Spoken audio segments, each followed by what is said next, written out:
नमस्कार दोस्तों, स्वागत है आपके अपने YouTube channel tricks and motivation पर। मैं हूं संदीप कुमार और आज आपके सामने फिर एक नई कहानी लेकर आया हूं। दोस्तों, ये कहानी है 10 साल के एक ओकायो नाम के युवक की। जी हाँ दोस्तों, ये युवक जापान से है और जिसका बचपन से ही सपना था कि वह मार्शल आर्ट्स में वह मास्टर बनेगा। उसने अपना यह सपना अपने माता पिता को बताया। माता पिता ने उसके सपने को पूरा करने के लिए उसे मार्शल आर्ट्स स्कूल में डालने की तैयारी की। जैसे ही वह मार्शल आर्ट्स स्कूल के लिए निकलते हैं तो रास्ते में एक एक्सीडेंट हो जाता है और एक्सीडेंट में उसका लेफ्ट हैंड बिल्कुल अलग हो जाता है। जी हाँ दोस्तों, अनफॉर्चुनेटली उसने अपना लेफ्ट हैंड गवा दिया। अब मानो उसकी दुनिया ख़त्म ही हो गई हो, लेकिन उसने अपना सपना नहीं छोड़ा और कुछ समय बाद वह रिकवर हुआ, एक्सीडेंट से रिकवर हुआ और उसने फिर से मार्शल आर्ट्स सीखने की जिद की। माता पिता ने उसकी जिद के सामने घुटने टेक दिए और माता पिता ने उस एरिया की सबसे बेस्ट मार्शल आर्ट्स स्कूल में उसका एडमिशन करवाया। मार्शल आर्ट्स स्कूल में जाते ही उस स्कूल के सभी ट्रेनीज जो मार्शल आर्ट सीखने के लिए आए हुए थे, उन्होंने उनसे पूछा कि तुम्हारे तो लेफ्ट हैंड है ही नहीं, तो तुम फाइट कैसे करोगे। लेकिन ओकायो ने उनकी एक भी नहीं सुनी। अब वह जाकर मार्शल आर्ट्स के मास्टर से जाकर मिलता है। मास्टर ने ओकायो से पूछा कि तुम्हारा तो लेफ्ट हैंड है ही नहीं, तो तुम इन सब से कैसे लड़ोगे, तुम इन सबको कैसे हराओगे।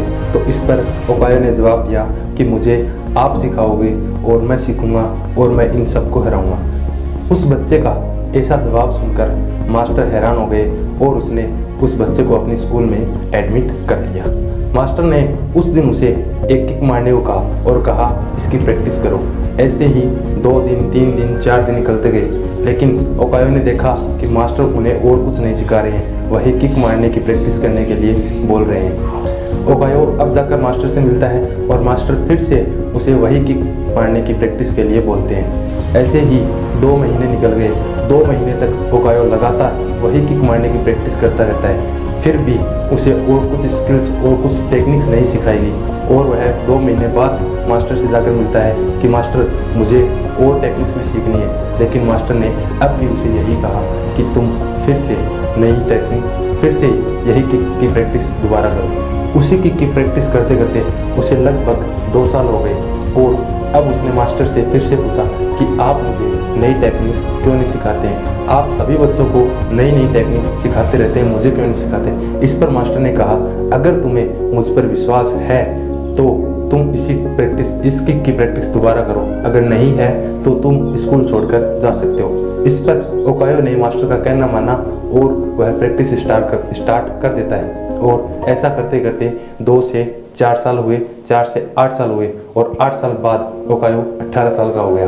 और उस स्कूल की एक परंपरा होती है कि जैसे ही बच्चों की ट्रेनिंग पूरी हो जाती है तो उन सभी बच्चों को आपस में compete करवाया जाता है, आपस में कंपटीशन किया जाता है और उस कंपटीशन में जो विजेता होता है उसे सेंसेई की उपाधि दी जाती है। अब बैटल स्टार्ट होता है और बारी आती है ओकायो की।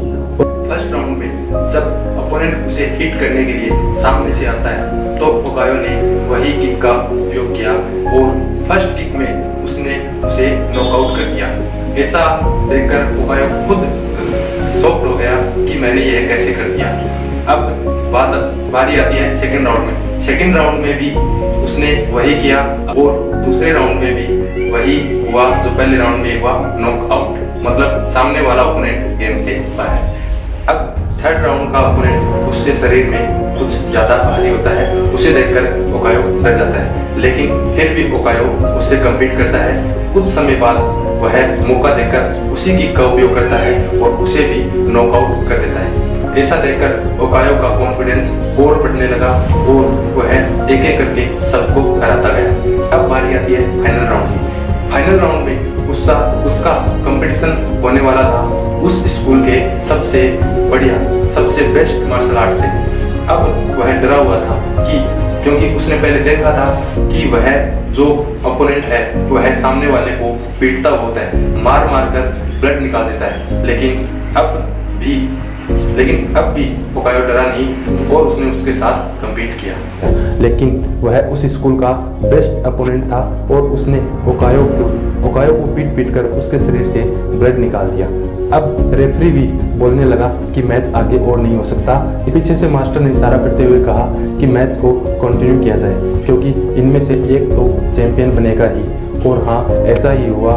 फिर लड़खड़ाते हुए ओगायो फिर से उठा और उसने वही किक का प्रयोग दोबारा किया और उसने उस एक किक में उस कंपटीटर को, उस अपोनेंट को नीचे गिरा दिया और नॉकआउट कर दिया। इस पर ओगायो को खुद पर विश्वास नहीं हुआ कि उसने ऐसा कैसे कर दिया।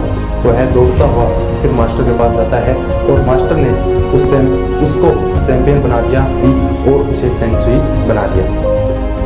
अब ओगायो ने मास्टर से पूछा कि मास्टर, मुझे तो सिर्फ एक किक आती थी और मैं चैंपियन कैसे बन गया? इस पर मास्टर ने जवाब दिया, इसके दो कारण हैं। पहला कारण, तुमने एक ही किक की लगातार 8 साल प्रैक्टिस की है।